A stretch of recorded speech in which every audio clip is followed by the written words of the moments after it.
I am recording at this end. All is well. Let me just crack open a tinny there for the viewers. John. What? Don't you know? Booze is bad for you. No. It's the giver of life. Well, you know what? If only there was half an hour of informative and investigative journalism on the subject that we could look into and maybe get some sort of opinion at the end of. It's a shame there isn't, but, it's nice to dream.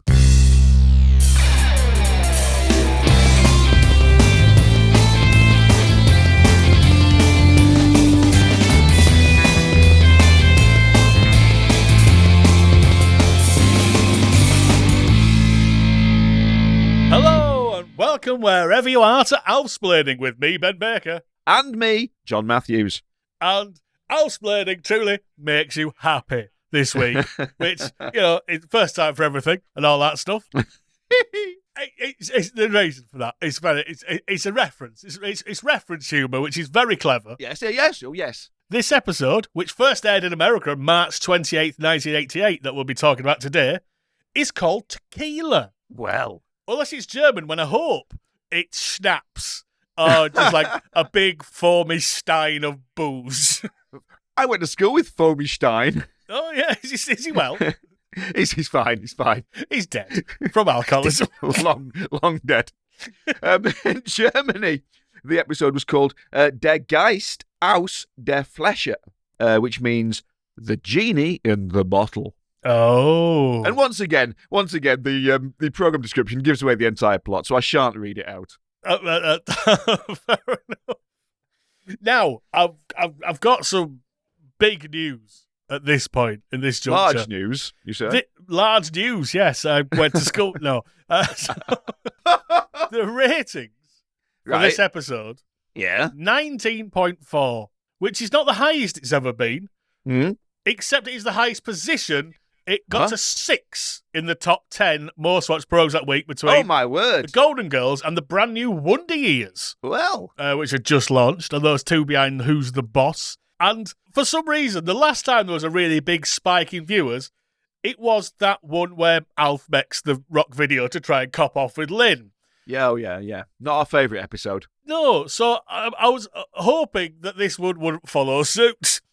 Oh, I think we'll be fine.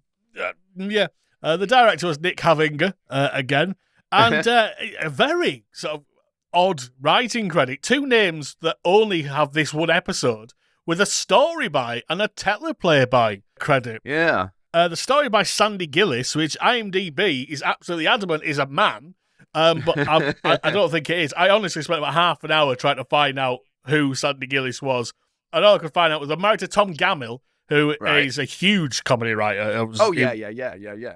And the teleplay by Art Everett, who, again, has a pretty sparse IMDb, but seems to have been a story editor for Alf. So was presumably always there, but just didn't get their name on the script very often. Although apparently you look on their IMDb, and there are a few programs, including 2 fabulous Tom Arnold projects. Wow. And also a Swedish animated program as well. So good. Well, yeah, it's an interesting. I mean, I presume, because not to give anything away, this is kind of a special episode of Alf with learnings and morals and such. So maybe they were sort of wheeled into what's the word I'm looking for? Educate. To hone a slightly different style of Alf episode. Well, it's entirely possible, yeah. But yeah, Art Everett is a great name, isn't it? It's like, oh, it's beautiful, yeah. So American. Hi there, Art Everett. Can I interest you in your Buick? Well, yeah, it pretty much is that, isn't it? Yeah. So as you said, this is a very special episode. Though we'll come to why. Because, as ever, they know in the writer's room, Alf, what we want as an episode begins. And that is a faded on Alf doing something slightly unusual and getting a reaction. Yeah. And in this case, he's buffing his wick. Oh, pardon. No, missus. No, oops. No. You mustn't. What is he doing? He's polishing the silverware, ladies and gentlemen. He's doing nothing untoward at all. And he's doing it in a very nice manner as well. We've said this about the puppetry again, and it's a lovely sort of a visage of Fusco puppeteering in a lovely, natural way. Yeah, and they're cleaning this best silverware because Kate's college friends are about to visit. And I would like to say at this point, Kate's wardrobe, she's dressed in something which is that stage, in the rock making process when it's all stretched out. Visualize it. There'll probably be I'm sure there'll be a screen grab, but yeah, there will. That's delicious. And this must be stressing because she says to Alf, I only have these people over once every 4 years, and I don't like you ridiculing my efforts. Yeah. And it's like, 4 years? Every 4 years? Yeah, I mean, one assumes they go to each person's house every year and they cycle between it. But even that doesn't seem very friendly, does it? Once every 4 years. No. Once every year. And also, Kate, you're making him buff old antique silverware. Give him a break. Have we seen this silverware before? Is this silverware canon? I don't know anything about this. It's sitcom 101, isn't it? Oh, get the best china out and stuff. This is it looks like stuff from the 17th century, doesn't it? And it's also a mystery that Alf hasn't sort of melted it down to sell it or something in a previous plot point. Or just broken it. Can you break silver? Alf could. Alf could. Alf could. Alf could. Alf could. That's the promise. The Alf promise. The Alf guarantee. The Garant Alf. No, wait. Yeah. Anyway, there's a thump at the door. Oh, yeah. And it's Willie and Brian with groceries. And I assume that they were just bashing their heads against the door waiting for someone to open it. Because it's literally, like... Yeah. There's this... It's like, maybe one of you put a bag down and open the door. And This distant yell of, hurry up, Kate, we've got groceries. And purely so Alf can say, you can't come in, we've polished the doorknob, which is kind of amusing. It makes Lynn laugh, so, Yeah. It's all worth it in the end. And then, so they come in, and Brian immediately does a great big emote. I'm loath to call it acting, but he says, wow, look at that sign. What sign? Well, it turns out Alf has scrawled a message in his own feces, in crayon, across the wall. And that highly offensive and shocking message is, welcome, dorm queens. Still the age of Aquarius. Well, it's kind of a nice thing to do. Well, I thought, that's a really nice thing to do, too. I thought Alf's handwriting, pretty good considering them massive hooves. Yeah. Is it really that bad thing to do? He didn't exactly write sort of Hitler was right or anything like that, did he? I mean... No. I think that's perfectly fine. As you say, it's in crayon, not his own feces. So, in that respect, I think it's good. So, that's the kind of the end gag before that. He's like, oh, Alf, you've done this thing. And it's like, okay. And so we get the theme that comes back, and it's not entirely obvious at first. Alf has written it on the wall. He's not used a bit of paper or anything. He's just written it on the wall. No, that's a good point, actually. Yeah. And I think we get my top Willie right up at the front as he's feverishly scrubbing at this scroll, saying, when? How? Why did you do this? And, it's a lovely turn. There's back and forth. When? How? Why did you do this? Half an hour ago, crayon seemed like a good idea. Well, it's not coming off. Maybe they won't notice. They won't notice because they won't be coming here. If I were the paranoid type, I'd think this had something to do with me. By now, with Alf being in the house for 2 years, they'd have got some sort of spray or something that they could use to get Alf's leavings off the wall. But no, he's just smearing the words, and it looks far worse than it ever did. Yeah, and that's it. And Kate is so enraged that she immediately cancels, which it genuinely just seems like just put a drape up. Yeah, or not, or just leave it and blame Brian or something. I don't know. Well, that's what they normally do. Yeah. So instead, she says they can't meet at the house. They've got to meet where? Summer come lately. Well, thanks for asking, but I mean, I get what they're doing. It's one of those Greek, I suppose, isn't it? They kind of have sorority. Yeah, I mean, there was a punchline to it where she said, "I hear it's Cajun now," which got a good laugh from the taped audience. And I don't know. I don't really understand American colleges, and so I don't really know why that was funny. No, I was trying to work out if that was one, if it was meant to be a dirty joke, and two, if the Cajun thing was an addition that we weren't getting. Yeah. Tell us, viewers, if you're an American and went to college, then you're probably far too intelligent for this podcast. But do tell us. Tell us if you've come lately. No. Tell Ben. Don't tell me. Please don't. He's waiting for your call. So they've agreed to meet somewhere else, and Willie goes, "We'll have to paint over it." Which again, just do it. It'll take a minute. Very sensible. It's very small. And Al says, "You're going to cover that up? That's like covering up a Rembrandt or a Winchell's billboard." Yeah. Which is the closest I could get to an impenetrable pop culture reference. Winchell's while you work. Winchell's while you play. Winchell's while you work and while you play. The best time to enjoy Winchell's is all the time. And whether you like chocolate or glazed, cake or raised, plain or fancy donuts, we've got them all. In fact, we have a whole family of great-tasting donuts. So come to Winchell's, where great taste runs in the family. Winchell's while you work. Winchell's while you play. Winchell's while you work and while you play. Winchell's. An international donut company and coffee house chain founded by Vern Winchell, great name, in 1948. So there you go. Most of them have been bought out by other chains now. But yeah, I'm guessing it's just a billboard, just a big donut. Well, I searched initially for Winchell's billboard, like it was supposed to be a famous thing, and got nothing. Then I tracked down Winchell's, the donut people, and couldn't really find a picture of an actual Winchell's billboard. So No. he just must like donuts, I suppose, the young, hairy lad. Yeah, and again, like next line is basically another pop culture kind of thing, but one that we know much better. Yes. And that's Kate saying, "If you interfere in any way, you'll be hearing the buzz of a Lady Remington." Which makes me wonder if this is a punishment that's been meted out to Alf earlier. He knows where it is. His face. Yeah, and Horror. I'd like to see a shaved Alf. Again, come lately. I mean, no, don't be dirty. You know what I mean? It'd be an interesting and striking image. When my wife gave me the Remington microscreen shaver, I liked it so much, I bought the company. Now, Ellen, have I got a gift for you?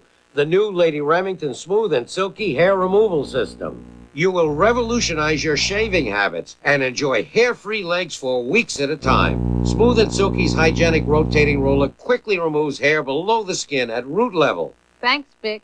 It's perfect. And we get a transition shot of what is summer come everywhere or whatever it is. But it's just this big cocktail bar sign. And it holds slightly too long on it. Yeah. As someone orders a margarita and someone says, "Oh, get a picture of margaritas."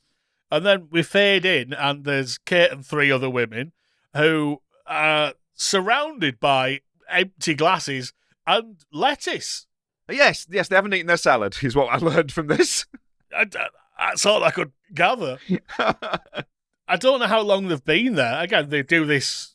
It said they do this once a year. Yeah, it's because they kind of do the exposition at this point, despite the fact they seem to have been there for some time, drinking margaritas and eating everything but salad. They then go, "So what have you been doing?" And each character is then sort of sketched in very briefly before the characters leave.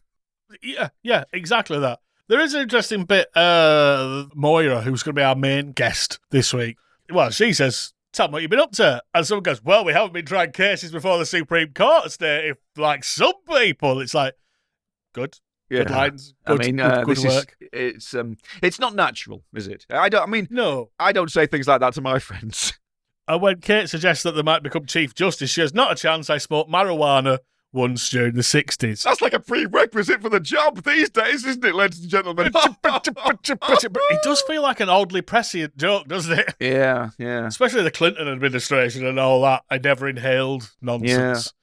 So yeah, one friend is a big deal in house sales, another's a paper magnate, and Kate, she's a wife and mother. I'm fairly sure she used to have a job. Did she? But Yes.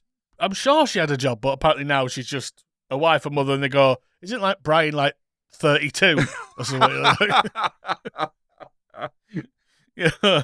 And obviously she's sort of alluding to the fact she has a new hairy child.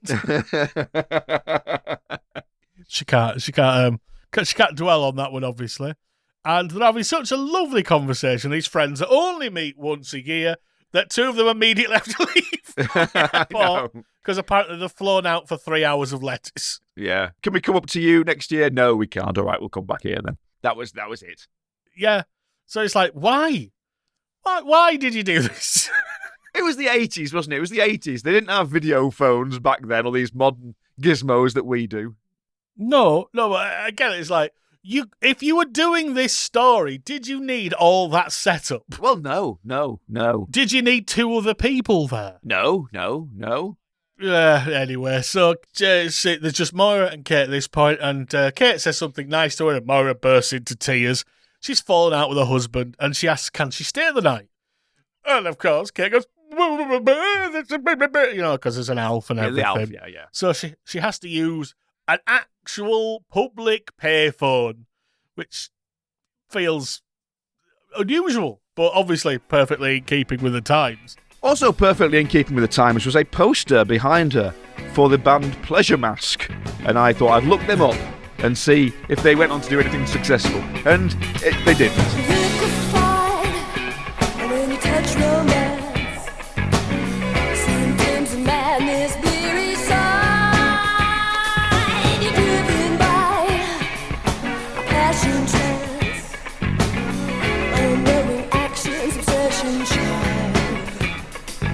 They're an LA new wave band who released one single, but it was produced by a man called Earl Mankey, who was in an early incarnation of Sparks. No. Yeah. Carry on. Was that when they were still half Nelson? Yeah, indeed it was. Yes. Okay. I didn't even think about looking that up. No, I was looking at the board behind it just to see if there were any in-jokes or anything had cropped up on there. It must have just been something they'd pulled out of a prop store somewhere, this billboard. Nobody put any effort into it whatsoever. Yeah. But yeah, so that was quite an interesting thing on it. Okay. So Kate has the phone home where Willie's making a right bloody meal of this painting. Again, it is a small line of text he's covering up. And God knows how long he's been there, but Brian's watched him in his pyjamas when the phone rings, goes to answer it. And we get a lovely little moment here when Willie has to stop painting. Hello?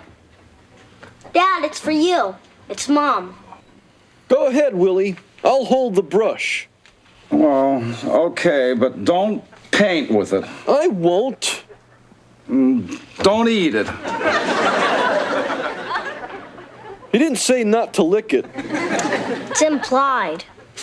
Rats. I think that's a really good line, and that's a really good back and forth between Alf and Brian, and that's the dynamic that should have expanded a lot more during this show, I think. Yeah, a little bit more sarky, perhaps, yeah. It was great. It was really good. So, obviously, she's warning that she's going to be bringing someone back, so Alf needs to be away from that, and Willie's on the phone, not watching Alf, despite the fact that the one thing you would never do when Alf and Paint are in the same room is turn your back on him. You kind of know what's going to happen here, don't you, viewers?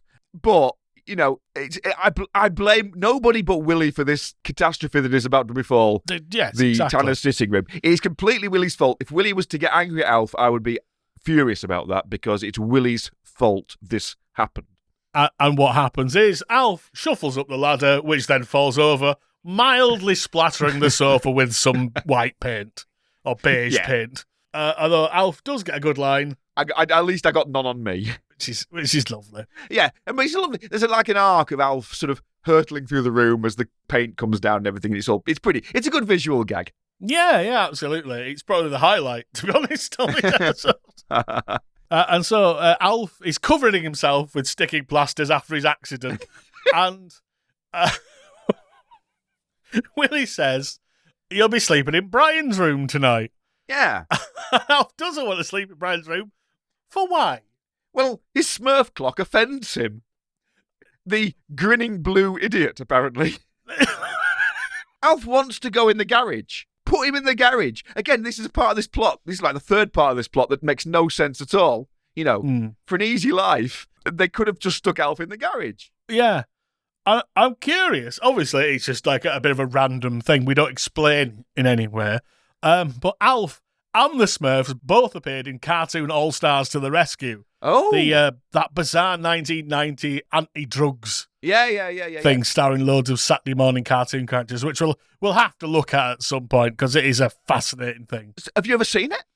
Oh, yes. And is there beef between Alf and the Smurfs in it? Yeah, he says, "Yeah, you blue twat. Suck this."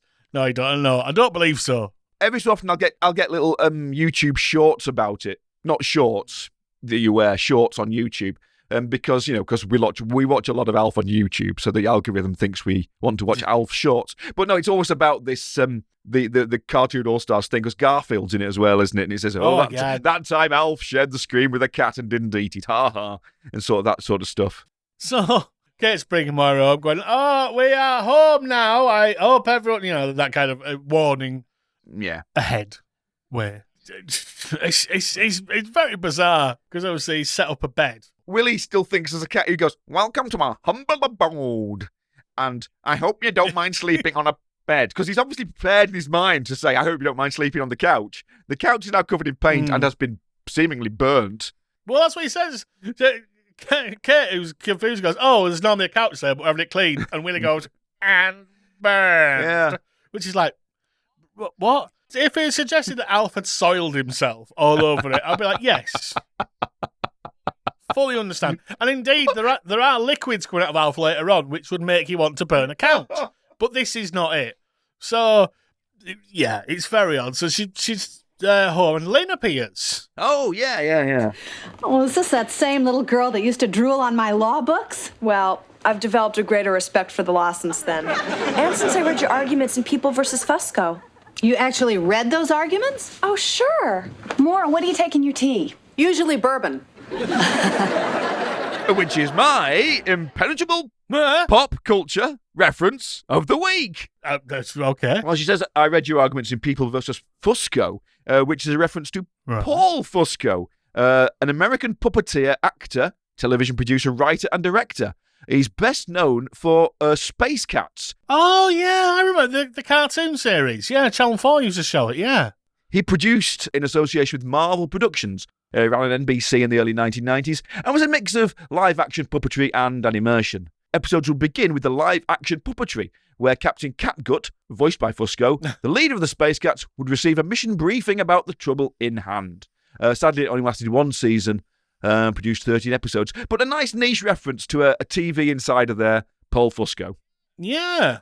Oh, that's really good. Yeah, I remember that series. Yeah, Channel 4 used to it. Yeah, so there you go. So we cut now.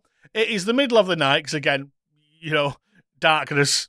And Maura is sat at the kitchen table drinking booze. Yeah, we don't know what time it is. Time is fluid, as we know in the Tanner household. Guess what happens, though? Guess what happens. But hang on, let me guess what happens. Go ahead, guess. Does Brian walk in? No. Close. Oh, what happens?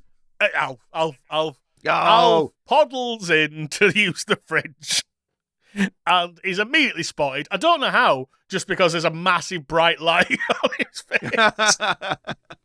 But he hasn't seen her, and, she's like, "Yeah, well, Sammy, it's you, Sammy." She's absolutely leathered, ladies and gentlemen. She is completely... Yeah. 4 sheets to the wind at this point, and thinks that Alf is, I don't know what, her imaginary friend who appears when she starts drinking or something. Something like that.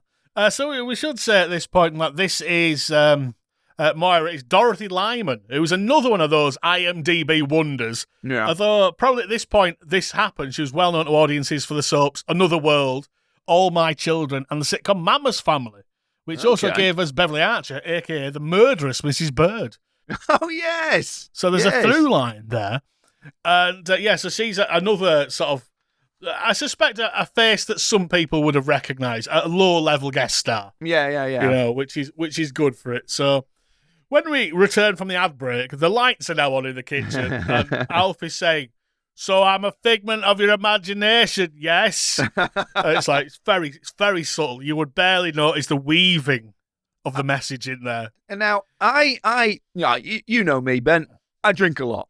But I don't know much about alcoholics. I don't think alcoholics get hallucinations like this. Well, this isn't an episode recording. This is actually an intervention. And all of your family are here. And you don't exist. No, that's just it. It's just you have been talking to yourself for 2 series.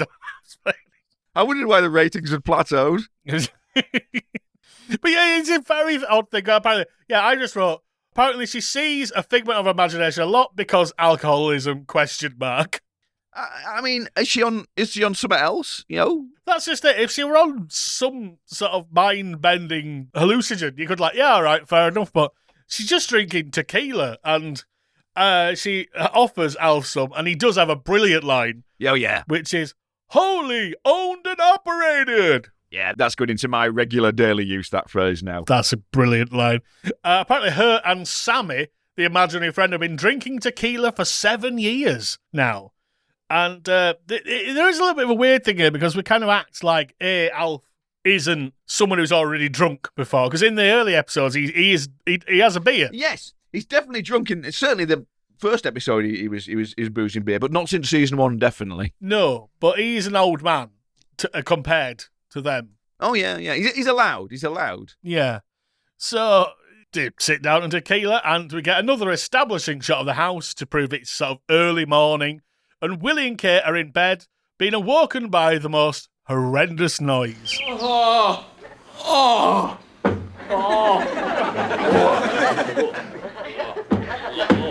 Willie, what's that? Well, I don't know. It sounds like an alien groaning and groping his way along the walls of our hall. That's what I thought. Alf, what are you doing? Groaning and groping and looking for a place to do the Technicolor yawn. Brilliant. What a lovely line. Yeah. I love that. They immediately just tag on like, yep, that's what we're doing. And Alf uses Technicolor yawn, which is a phrase I have heard before. I wonder if it was pretty new back in 98. It feels like it was. Does he do else as well? Another vomit-related phrase. Yes, he does. The porcelain bus. Maybe he popularised them back in the day. If Alf has any cultural and historical overhang, I hope it's that. He's a pissed up Alf, and he stumbles in where he reveals his evenings met with Maura, who he calls a booze hag. Which offends Kate, very much so. And Willie goes, I can't believe you and Maura got drunk together. It's like, yeah, we were watching it, Willie. We know. We remember. And then he goes, drinking. It's not good. I know. This is the thing that happens at this point, is that Kate is so annoyed by Alf calling her friend an alcoholic that she storms off into the bathroom and isn't in for 2 minutes. Whereas Willie does the whole boozing is bad thing, and neither of them seem particularly concerned that yet another person has seen Alf and will obviously turn him over to the alien task force. Yeah, and he's like, we did use call a Boilermaker because she drank 14 Boilermakers in one night. What's a Boilermaker? Well, a Boilermaker is a beer cocktail. Okay. That can be made with a shot of whiskey or any other liquor and a glass of beer. Sounds nice. I'll try one. It sounds worse than it is. If it's like, we used to call a cheeky Vimto. We used to call a porn star martini. So, it's like Willie's going, no, she would never have a problem with drinking. Except for that time in college where she had a massive drink problem. Yeah. It was funny then. I suppose it was, wasn't it? Yeah, but you could see it dawn on him. It's like, this is a thing. Kate comes back out to apologise, as long as he apologises for calling Maura an alcoholic. And then Alf goes, yeah, that's fine. I'm just going to go do a massive spew. Yeah. Fair play to the lad. He does. Which you think, they're not going to put that in there, are they? Oh, yes, they do. Listen for thyself. Is he really that hungover? Apparently. Maybe we ought to go see what sort of shape Boilermaker is in. I mean, Maura. What shape Maura's in. Boilermaker? Did you say Boilermaker? Yeah, that's what we called her in college. It's weird because we get this kind of scene of Willie and Kate seriously discussing alcoholism, which is something you would get in those very special episodes of something like Growing Pains or Family Ties, that sort of thing. But every time they sort of make a serious point, you hear Alf going, So I love the fact that I think this was written, and then someone like Gina Reese got on it and went, we can't just have this. We have to undercut this somehow. That's the thing. Certainly, the next scene in the kitchen, there's lots of very sort of quiet moments, and you would feel you were watching, I don't know, a soap opera or a drama or something when the serious bits are happening, and you think Oh, this is very uncomfortable. It is. So as you say, like the next scene is in the morning, probably at breakfast time in the kitchen, and it's Lynn asking Moira lots of law stuff, despite the fact she's clearly hanging out of her house. Willie comes down and Lynn asks for a lift to school, and we get this weird exchange. Oh, Dad, could you drop me off at school? Julie's car broke. What do you mean broke? You mean she got a flat tire? No, Dad. One of the flange gaskets is leaking gas onto the intake manifold. I stand corrected. Is that a real thing? I don't know. Has your flange gasket ever leaked gas into the intake manifold? Well, yes, it has, but not on my car. The point is, again, it's a kind of another irrelevant scene or paragraph in the script. There's no need for it. It's like they're going, oh, yeah, Willie's trying to be patronising about cars. Because it's like, oh, actually, some fact. But that's not what Willie is. He's not that sort of character. So, yeah, he's very odd. But it does mean that he can take Lynn out the scene, which is good, because Kate needs to talk to her. And Kate is very specially dressed like Joshua Yarlog for this particular scene. Ask your dad. So she's going, oh, well, I've so much respect for you, Moira, says Lynn. I would really like to be like you someday.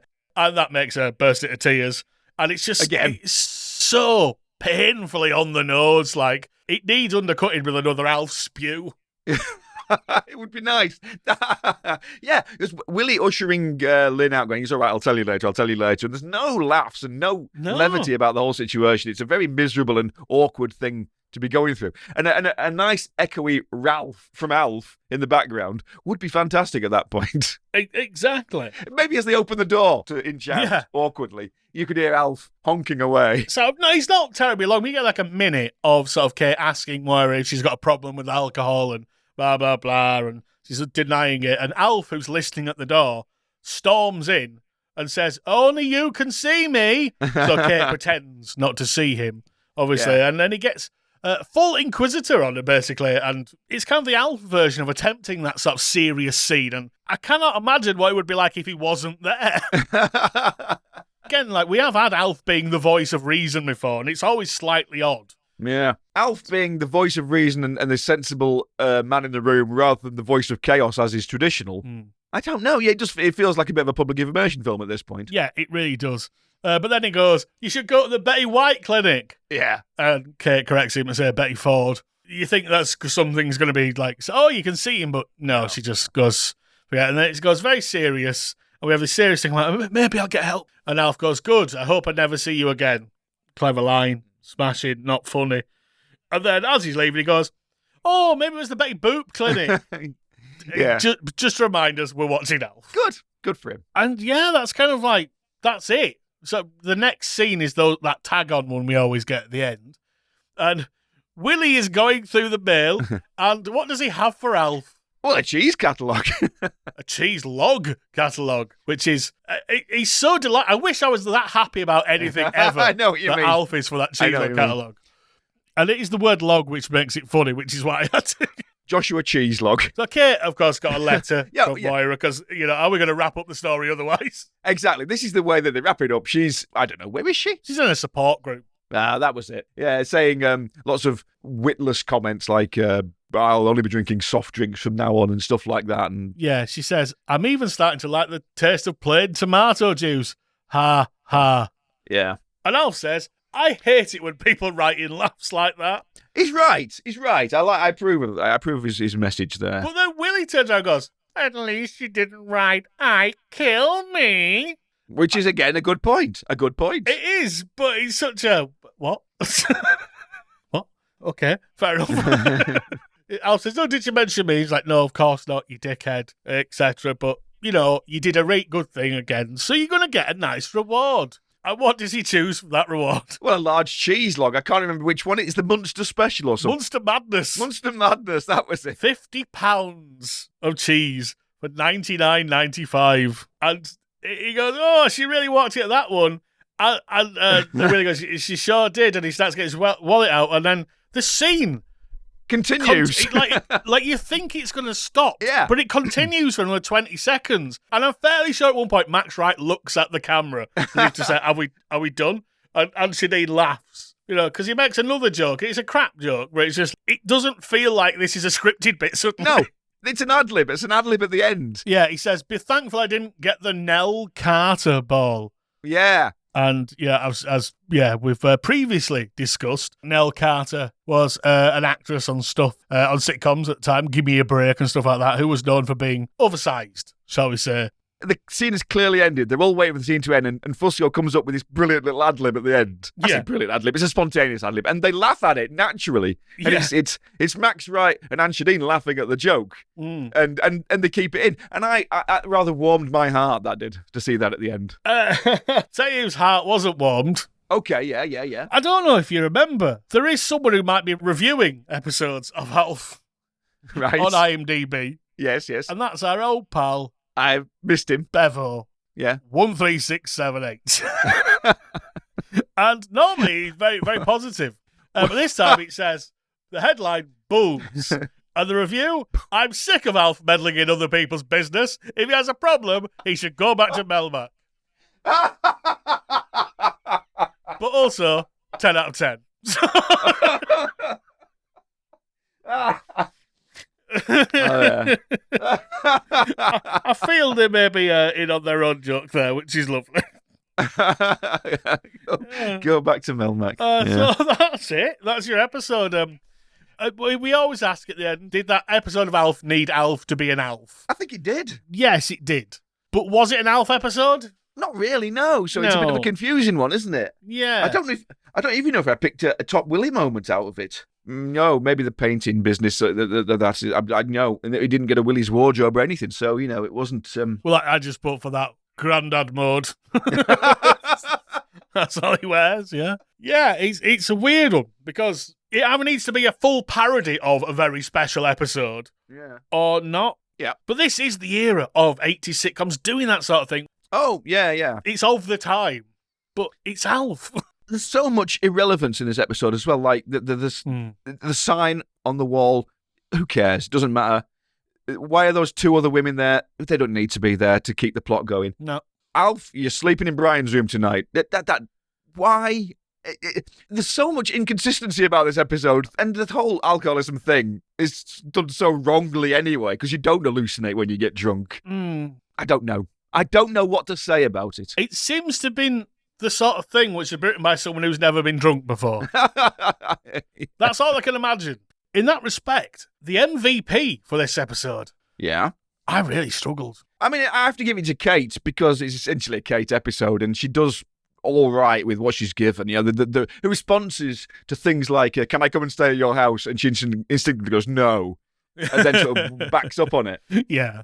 And she's got a nice naturalness through it, but she does what she can. I agree with that. I would go with that as well. That's how I put down. So that's it. And once again, I'd like to remind you that this was the 6th most watched programme in America that week in March 1988. So something to take away with you as we leave you on this episode. This was Alf's highest chart placing. What was Alf's biggest rating so far? I think it's the Christmas one. There you go, you see. Yeah, our least favourite episodes are rapidly becoming the big hitters. Yeah, no, it's always a fun thing to plot on the graph. The Alf graph. The Gralf graph. Sorry, I've been drinking. Yeah, I knew it. Yeah, because booze bag. I learned nothing. But if you'd like to learn something, specifically about the programme Alfsplaining, please follow us on all the socials. And Alfsplaining Extra, alfsplaining@yahoo.com. You can email us. That's pretty much it, really, isn't it? Let's get to pub. Hey! Goodbye, everybody. Cheerio, lads. Slew!